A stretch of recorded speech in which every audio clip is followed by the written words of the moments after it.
Hello, friendly neighborhood nerds. If you want to hear interviews from industry pros, get first looks, and have access to endless comic content, don't forget to like, subscribe, and ring that bell! What's up, friendly neighborhood nerds? This is Judah Rad, and I'm here with Robo Strange and Respawn, and today we have a very, very special guest. He's written for Image Comics, DC, Marvel, Boom, Dark Horse, Oni Press, Skybound, IDW, and Dynamite, and today we are honored to have him on our show. Welcome, Christopher Sebela. How's it going? Hey, thanks for having me. It's great to have you here. I want to start just jumping right into Pantomime. I'm excited to talk about it. I had the privilege of we all had the privilege of reading issue number 1, which is coming out on the 4th of November. Yep. Wow. I love it. The things that jumped out to me that I particularly like is I like how the word balloon tails point at the hands. Yeah. And I like the way that spoken word is gibberish. It's very immersive. When you read the book, you really are reading it truly from the perspective of people who are hearing impaired, which I think is really cool. Has something like that ever been done before? Or I'm sure it has. I'm pretty sure Matt Fraction did a Hawkeye arc with Hawkeye's brother who is hearing impaired. So yeah, and it's been, comics seems like kind of the natural, comics has had all silent issues and stuff like that. Mm-hmm. I mean, I think as an art form, comics is really ideally suited to tell stories where nobody's talking out loud. So yeah, it kind of felt like, I don't think we're changing the game or anything. And I didn't set out to. I just wanted to tell a story about these kids that was felt interesting to me and also was not at all exploitative. I didn't want, that was the first thing I said to my editor was I want to make sure that we have a sensitivity reader because this is not my world. But I wanted to just treat them like actual people, not as this is the prop of it is sure. They can't, some of them can't hear or some of them can't speak. I didn't want that to be the critical part about them. I wanted who they are to be front and center, and this just happens to be part of who they are. Makes sense. That's cool. So is the signs drawn on the page authentic? Do you know sign language? I do not. David he's done a lot of research while drawing it, so which is it's really critical for me to get the dialogue right. I can't change stuff after he's drawn it, because if he's using a word and incorporating the sign in the book, it's that word is drawn into the book. That's right. What a unique challenge, yeah. Oh, that's interesting. So, I am invested in this group of friends, right? So you've definitely written to where I care about where they're headed. Are you planning on breaking my heart with this whole thing? Probably a little bit.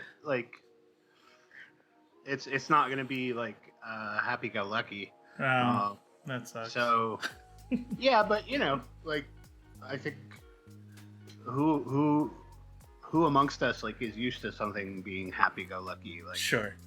You got to fight for everything. So yeah, these kids are no exception, and where their story goes, it gets rough. But I'm not a sadist. I don't. I have to live with these characters for. I've been working on this book for maybe a year now. Yeah. So I can't just create people and then just what, you're dead. Right. Or I'm gonna do something awful to you. you're not George R.R. Martin. No, I'm a lot faster. Yeah, right. But yeah, I'm certainly not one to shy away from sometimes things go really bad, and let's see what happens when it does. Sure. And I'm not asking you to give any spoilers, but as far as a general direction, you want to give us any sneak peeks on what we could expect? Trying to think.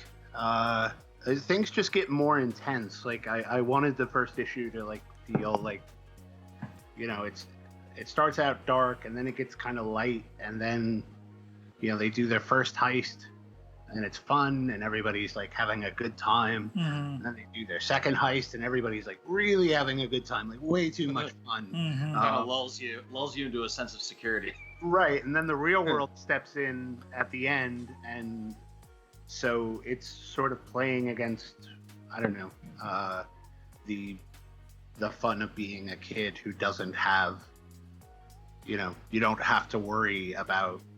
You could go ahead and break the law because you are at least reassured that like until you're at least 16, depending on where you live, you're gonna get out okay. Right. So, yeah, I don't know. Like a lot of stuff happens between, like we open the book with a flash forward, and that flash forward takes place a couple of years from when our story is taking place in the first issue. Mm-hmm. So that gives like a sign of like some stuff to come. I don't know. Yeah, it's hard for me to talk about it without just coming right out. Right. No, that makes sense. Understood. I try to ramp it up like action-wise as well as like emotionally. So the more invested you get, the harder it hurts. I bet. Okay. Well, to our audience, definitely check this one out. I'm excited to pick up issue number 1. I'm excited to follow this story along. It's definitely unique and interesting. I'm going to move on to talk about Shanghai Red a little bit, which I really like. I like all your stuff. Thanks. But yeah, Shanghai Red. It's what we in the YouTube business call a dope ass comic.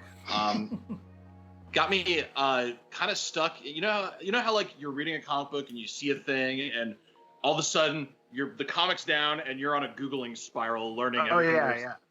I didn't know that crimps and Shanghaiing was even a thing. I'd never heard of that. I'm from the East Coast, and our American education is terrible. I just didn't know about it. I didn't know until 7 years ago. Like I didn't know until I moved to Portland. So right, you're okay.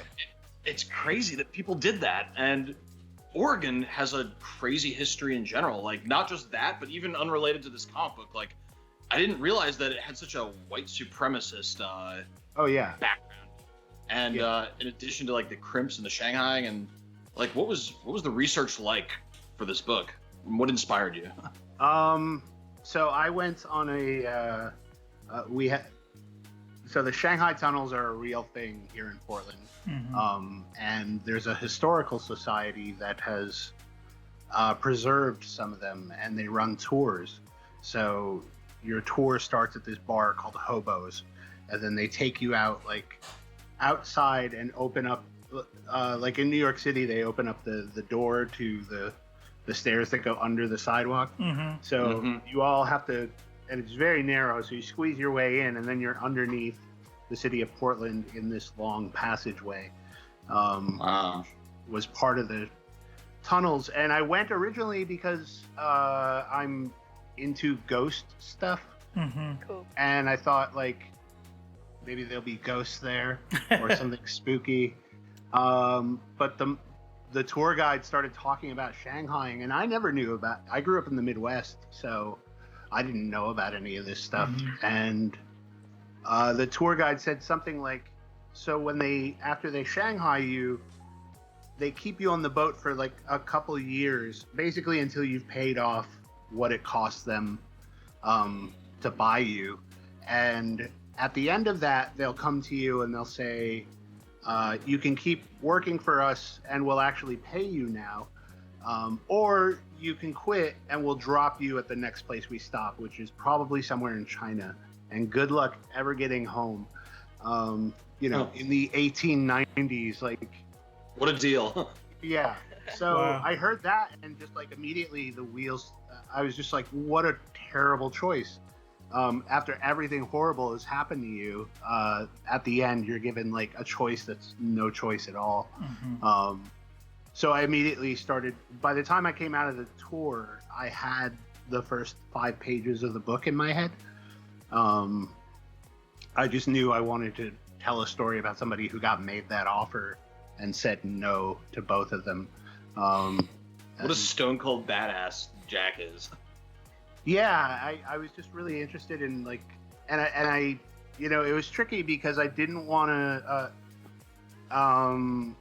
women who were shanghaied were not shanghaied to work on boats like they were it was like sex trafficking. Mm-hmm.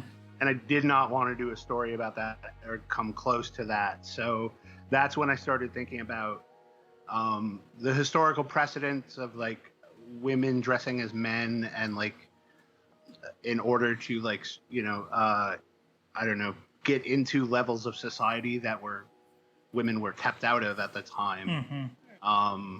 So that was like sort of my way in, and then I just did a lot of homework. I went to the Central Portland Library, and like I went to the collection where you can't check anything out. Like Mm-hmm. you have to sit there and read it in the room, and they're like original documents. So yeah, I tried to do as much research as I could and just sort of buried myself in it. And then even while we were making the book, because it took us about 4 years just to get it to where the first issue came out. So we were working on it for 4 years with like, someday this will come out. Yeah. So I had a lot of time to like check my homework, and when I saw stuff that Josh was sending in, it inspired me to think about other stuff. Yeah. So it kept evolving. Oh, that's pretty cool. So, given all the research you did, then the underground celestials, is that a real thing? Uh-huh. Wow. Oh, that's Yeah. pretty awesome. Oh.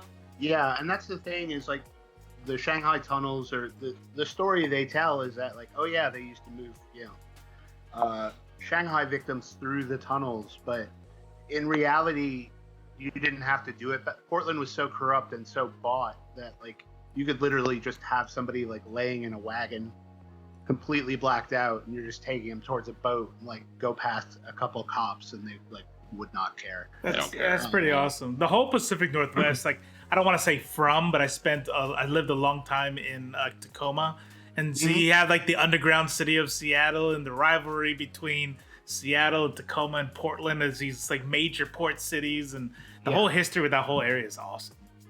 Yeah, and a lot of it is super messed up. So it's very like interesting fodder for me at least. Right. Yeah. I have a question about some of your licensed stuff, but since you mentioned that you like ghosts, I'm curious now because I also like ghosts. I've been on a few ghost tours in St. Augustine and like Santa Fe and all those old cities in the US. Have you ever had a paranormal experience? I've not, no. Yeah. Like there was a time when I was a kid and I was living in the apartment we had moved into. Somebody had died there, and like literally the landlord like found his body like out by the trash. Wow. Oh, wow. I need to get like, it occurs to me every time I think about that story, I'm like, that's super messed up, and I don't know why I don't even think about it more. So I remember being in my room as a kid, and once a baseball hat sort of flew at me. Wow. I wasn't looking at it, but the more I think about it, the more I think I had it on top of one of those, those accordion style closet doors. Mm-hmm. Yep. I think I had it when it was open, and then the door closed, and it like popped it off. Like I would love to see a ghost. I'm ready and waiting, but I feel like they're not the ones, like people who want it. Yeah. That's not who ghosts are giving it up to. Yeah, you're right. Stupid ghosts. That's it, stupid ghosts. So you've worked on some really fun licensed stuff. You've done Escape from New York, Hitman, AVP, Hellraiser, to name a few. You must be a huge movie buff, I'm imagining. What was your favorite? Probably Escape from New York, just because I had so much responsibility on that, and I was still so new. Like I'm still kind of surprised that they gave it to me. I didn't even have to try out for it. Like they just gave it to me. That's awesome. And I think I had 2 books out at that point. But yeah, it was my job to sort of bridge the gap between 2 John Carpenter movies. One which I love, and the other which I sort of love, but not as much. Nicely said.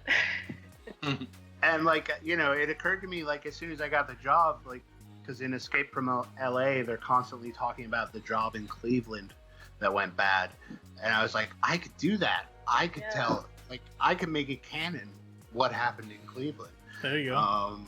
And yeah, I don't know, like, and it was super weird writing Snake Plissken, because every time I would finish a first draft, I'd have to go through and like cross out half of his dialogue. So it's like, he's way too chatty for Snake Plissken. So, and I'm a very chatty writer, so it was tough, like, trying to make it still him without like relying on tricks or something. Yeah. The name's Snake. Just call me Snake. It's awesome. So cool. So, this is kind of a, I think I apologize. I think it's probably an annoying question, but it's very open-ended. How would you describe your creative process? I don't know. Very scattershot. Like, the majority of what I do is creator-owned stuff. So, I have a notebook where basically I give myself a page to take an idea that I'm interested in and figure out how to make it into a story. So, like, if teleportation is something I'm interested in, which it is, then I sit down and try and figure out, like, what's a cool way, like, I could do a story about that. And if I can figure it out in a page, or at least come up with something interesting, then from there I start chasing it down, sort of building out the idea. I figure out who the characters are, because that's super important. And then, I don't know. Then I just start working on it. I mean, so much of the process is just me making notes in a notebook. Mm-hmm. I mean, I have a bookshelf over here with like 30 notebooks in it. Each one's dedicated to a different thing. So, I avoid writing for as long as I possibly can. It's like I prep myself, like I keep walking up to the starting line, and then I'll turn around and walk away, like I don't have it yet. And so I keep approaching, and by the time I start writing, then pretty much I've made myself ready to write the whole thing and not get stuck. Cool. Oh, that's awesome. Here's a quick pitch for you on teleportation. When you break down your molecules, you teleport and you're re-put together, like in the style of Star Trek. Are you actually the same person? Right. And are there any and is there ethical ramifications for killing the original you? If you decide to write that, it's Robo Strange, just spelled how it sounds in the idea part of the contract. I'll be sure to spell it right when we send you the contract. So, high crimes. You were talking about how, like, earlier with, you take into account dialogue and all that stuff. One things that I really liked about high crimes was the pacing of it. Like, it seemed like every time I turned the page, my heart rate had to go up. I'm like, they're like behind you. You want to scream at your comic book, And then with avalanches and murders and all this stuff, is it hard as a writer to kind of keep that pacing going in written word? Because in movies it seems like they use music a lot and lighting, stuff like that. But in a comic book, you seem you did well with that. Thanks. No, it is hard. And that one, I was still so green that, like, if I wrote High Crimes today, it would be a much different book. But for that, it was such a weird, we were releasing it digitally only. So, like, very limited market of people who were seeing it. And I just felt like I had to, like, make it worth their time and attention and, like, catch the attention of somebody. And I mean, that's the book that, like, if it wasn't for that book, I wouldn't be doing any of the other books I'm doing currently or have done, like, because the right people saw it, and it I guess it said I maybe know what I'm doing. I mean, pacing is super, like, everybody's used to, like, reading a comic, like, the general formula being, like, you're going to have at least one big fight you'll probably have one smaller sort of action type scene, and then in between you have, you know, characters interacting or like story moving ahead. And yeah, I don't, you know, it's hard sometimes, like, because you don't want to get locked into something like that, but also you have to make your book sexy, and make it something that, like, you know, if somebody hasn't read your book in like 3 months, if they pick this issue up, like, it'll grab them. So that was just me, like, figuring out a lot of stuff to see, like, can I do this? And Ibrahim, my co-creator, like, he was super game to try anything. So I think that really helped give me a lot of confidence in knowing, like, oh, I can do some of this, or some things where I was like, oh, there's a better way to do this. Yeah. So yeah, it was a very, like, I learned a lot. Like, I learned how to make comics making that comic. One of my favorite parts about that book was the fact that you would, like, set something up and it'd be very confusing, and then you're lost and you're like, I don't know what's going on right now. But if you just read 3 more pages, it's all gonna come together. And something as minute, well, we were talking in our Facebook chat this morning where I got to the part where she said how she's high and you look in the sink and there's a bottle of pills and this bloody thing, and it has spikes on it, and I'm like, what is that? And me being impatient, I just want to know what that is right now. And I put the picture in the chat and I'm like, what is this thing? And everyone's like, no idea. And I'm like, what? And I'm kind of frustrated because I am impatient. And then I flip forward and I'm like, ice creams, got it. Oh. So I like that. Yeah. Thanks. Yeah. I try to, I kind of don't mind losing people for a little bit, as long as, like, you're willing to hang in. Like, Yeah. I'm not gonna, like, ditch you I'm not gonna make you read like 4 issues where it's like, well, nobody has any idea what's happening. Like, because it would frustrate me. But, like, I don't know. I always try to push back. A lot of editors, I think readers aren't as smart as readers are. Right. So I love getting lost in a story where it's like, what is happening? And then when it unlocks for you, it's like, oh, Rewarding. Yeah. I just got Quentin Tarantino. I get it. So thank you. Hey, Chris, I read Crowded, and I'm curious, is that your vision of what the future's going to be? Because it's very close to our current reality. Yeah, like, it doesn't feel that, well, now it feels, I don't know, if you asked me a year ago, I would have said yes, but now, like, things seem so much grimmer.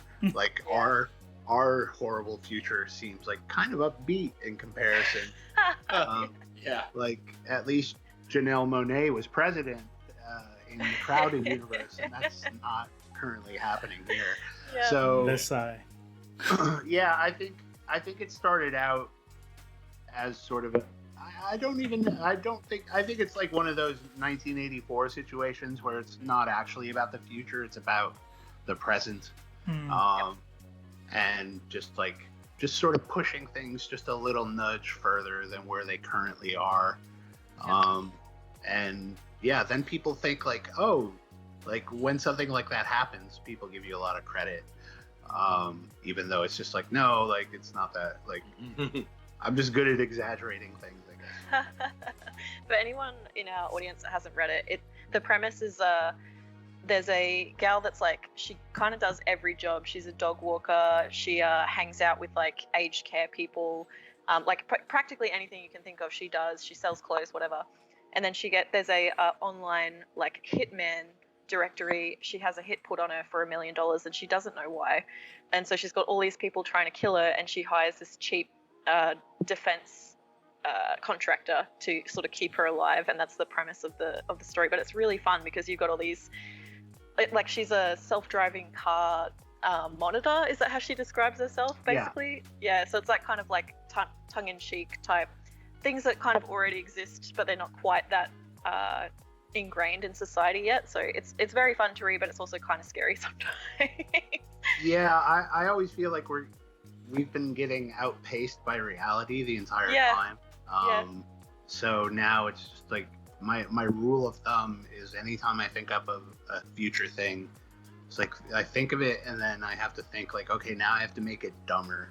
Because inevitably, like that seems like what the future is like. It's like, oh, you sort of get what you want, but it's a really stupid version of it. Yeah. So, what work inspires you, Chris? Are you inspired by comics or other mediums? What gets your creative juices flowing? Yeah, definitely comics. Like I come from a pretty heavy comics background, so I grew up absorbing them. I like prose a lot, and I would like to someday like write a fiction thing that isn't comics, but I'm still scared. So many words. It's a lot of words. Like, no artist is gonna like translate it and make it look good and like figure it out. I mean, I like movies. I like games. I don't know. I feel like I tend to absorb. I tend to take in a lot of information. And I just feel like I've developed kind of a net in my brain that catches the things that are interesting, and are like hold on to this, like this might be something useful. And yeah, the more I think about it like that, the more successful I seem to be at like coming up with new ideas. It's just like it doesn't have to be big and important. Like I got so hung up all my life about being a writer because I was convinced that like I had to write, like I couldn't write a book, I had to write literature. Like and I had to completely break that like fancy pants part of me down and like just start reading crime fiction and teach myself that like no, like genre is the stuff that you love to, take in, so like it's okay to make that kind of stuff, like so yeah, I'm just telling the kind of stories that I would be reading or watching anyhow if somebody made them instead of me. Amazing. So you co-founded the publishing imprint TwoHeaded Press. What's the future looking like for that? That is a good question. I mean, I have a couple things. Right now it's a pretty small slate. It mostly has my zines.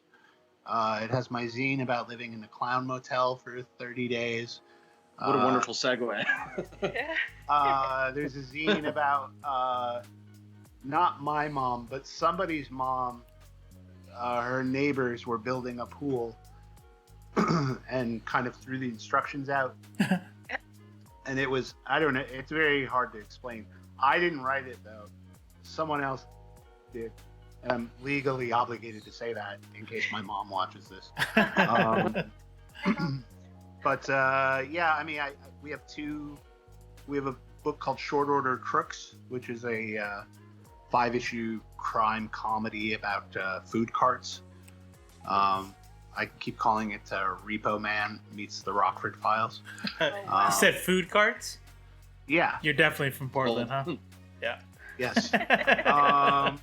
And then there's a book we're doing currently called The Death Defying, which is sort of a historical thriller. It's about the failed friendship of Harry Houdini and Arthur Conan Doyle. Oh wow. Oh wow. But mostly it's about it jumps off from like that actual reality, which is a true thing. And they actually knew each other? Yeah, no, they were good friends. They went on vacation together with their wives. Like interesting. But they broke up. Their bromance. Is Houdini trying to break out of things while others trying to solve mysteries while they're out together? Like, how does that work? No, they just like they sort of liked the same subjects, so they had like they loved talking about their books and like all the old texts that each of them was collecting. But Arthur Conan Doyle was really big in this thing called the spiritualist movement, which believed in things like mediums and seances, and Harry Houdini didn't believe in any of that and made it a part of his show where he would debunk things that like these famous mediums were doing. That's interesting. I expect Conan Doyle to be the skeptic of the two of them. Exactly. No, that's the best part. Like, and it feels like if somebody like made it up, you'd be like, well, that's a little like on like, it's like, oh, I get the reversal of like very fun, but it's like, no, this is how it like actually was. That is interesting. Wow.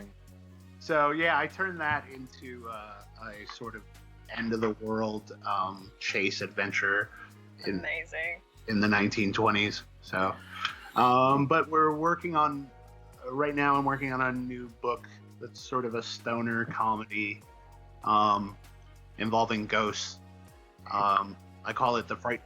My short pitch is it's the Frighteners meets the Transporter. Okay. Nice. Cool. That's cool. So you mentioned the Clown Motel earlier. Yeah. Could you tell us that story? I heard. I was told by someone in our community you need to ask him about the Clown Motel. Yes. No, it's the thing I think I'm most known for at this point. Yeah, we're coming up on the anniversary, the 5-year anniversary.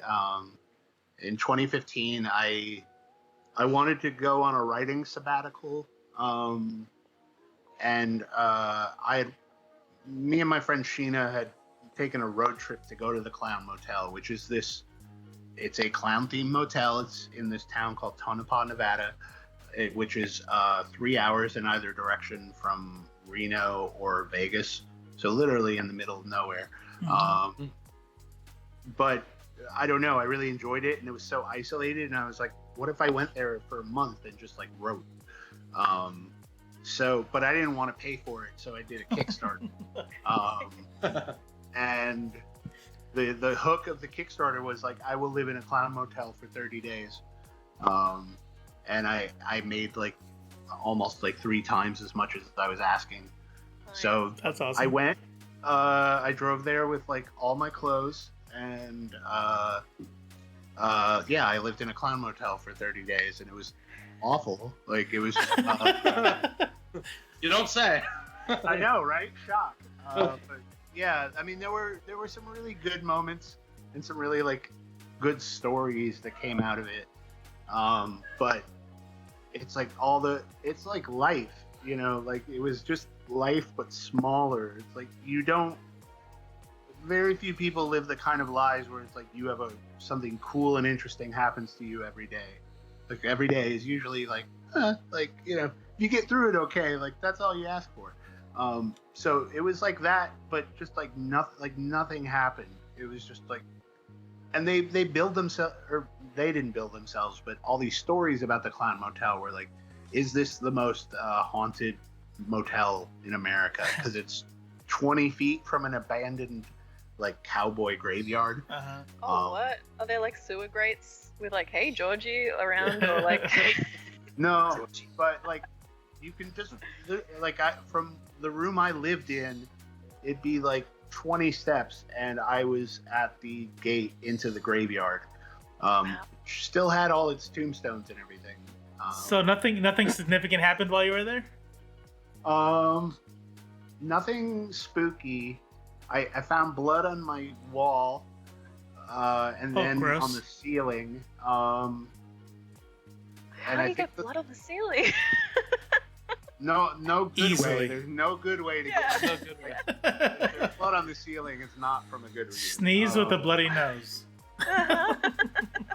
Let's see. Like there was a lot of quiet, but then there was a weekend where a biker gang showed up, and then 4 clowns showed up. 4 legitimate clowns from like Vegas showed up in an Escalade. An Escalade, so that fits at least 53 to 54 clowns, then? There were only 4 though. Wow. They were sleeping right above me. Were they clowns the whole, like, were they out of costume clowns, or No, were they kayfabe. They never broke kayfabe. Wow. And I was like, oh right, I hate clowns. Like I hate that shit. I hate Says the when guy in a somebody clown motel. I was like, I hate when people won't break character. Like that's just like so those two came together, and then my friend Terry came and we did a seance. Because that was one of the Kickstarter goals or something. I can't remember why we did it. Yeah, stretch goal for a seance. We did the seance, and then Terry leaves the next morning, and then Central Nevada has the worst rainstorm it's had in 20 years. Like, where the town is getting flooded out. Like the main drag turns into a river. Yeah. So that was a really interesting weekend, and I was like, "This is great. This is what I showed up for." And then it immediately like went back to like, "Oh right, like there's nothing to do." The workers at the hotel, like I guess the concierge or whoever was working there, what level of clown were they? Was it like if you go to a themed restaurant where the waiter just has to wear this shit, but I'm still a normal guy, or it's like have you ever gone to like a carnival that like a local carnival? Like that's clearly like they just drive from town to town. Yeah. Like the guys who like work the rides. Yeah. Like, carnies. That's the level. Like, it's carny level of clowns. So like they're not clowns at all. Like they're just like they're people who are living in the middle of nowhere and just like doing the best they can. Waking up each morning saying, "This is my life now. This is what which like honestly not the worst life I've had. Like there was a lot of it that it's super beautiful out there, as long as you can figure out something to do, because there are no movie theaters. There's one bookstore. Like it's 3 hours to get to anywhere interesting. There's no hospital in town, which I learned after I got there. I was like, well, that's a fun fact to figure out. Like, not even a clown hospital. They had a hospital, but it closed down. So then the next closest hospital was 80 miles away. Wow. Like, Jesus. Like it got a little nightmarish at times. Wow. I don't regret doing it, but while I was doing it, I deeply regretted doing it. I don't mean to belabor the subject, but I read this article recently written by a clown, and the clown community actually really kind of resents the modern stigma of clowns as being scary. There's actually a movement within. There's a movement within the clown community to kind of like reject that. Like when the It remake came out, there were a lot of clowns speaking up, like, "Hey, can we please stop like ruining clowns for everybody?" So. Yeah, I mean, this place, like, none of their clowns are intentionally creepy. But, I mean, clowns aren't meant, like, clowns are creepy because, like, there's something... I have a theory that, like, that there's, like, something built in us from, like, our cavemen ancestors who, like, encountered some sort of horrible species that had, like, giant eyes and, like, brightly colored noses and stuff. That is terrifying. I love that. That is terrifying. And like clowns, that's where the fear of clowns comes from. That makes a lot of sense, because if you go back, like when you're trying to like pretend to be a demon for your play or to scare away demons, right? The whole history of where the Halloween costumes come from, you would put all this stuff on your face. So yeah, I get it. Yeah. Final question for you, Chris. I just want to know if there's anything up and coming that you'd like to tell us about. I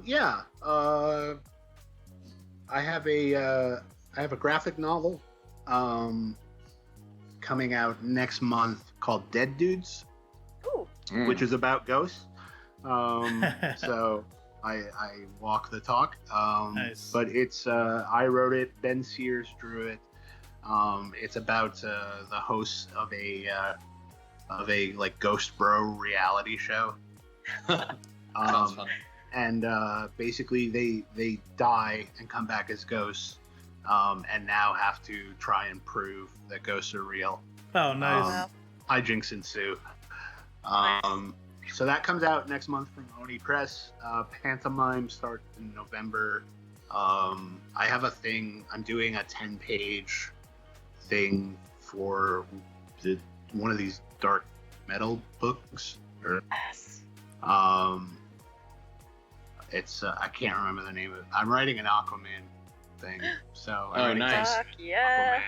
Aquaman. Nice. So that's coming out in December. And then I'm working on I don't know. I have a couple like first issues in the works or that just wrapped up. So next year I'm gonna have a bunch of stuff, hopefully coming out from a lot of Hell different places. yeah. I'm definitely gonna be Nice. looking out for the Aquaman, Dark Knight's death metal, whatever else it's called.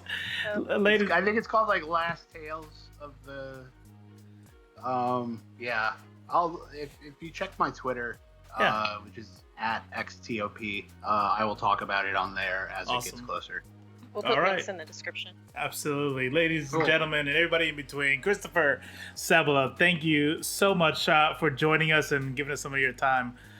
Yeah, no problem. All right, Thank guys, don't forget to wear your mask, wash your hands, and do your self-inspections for your breast and testicles. Take care. And be free. Follow our links and watch our show because you want to and not because of the threats.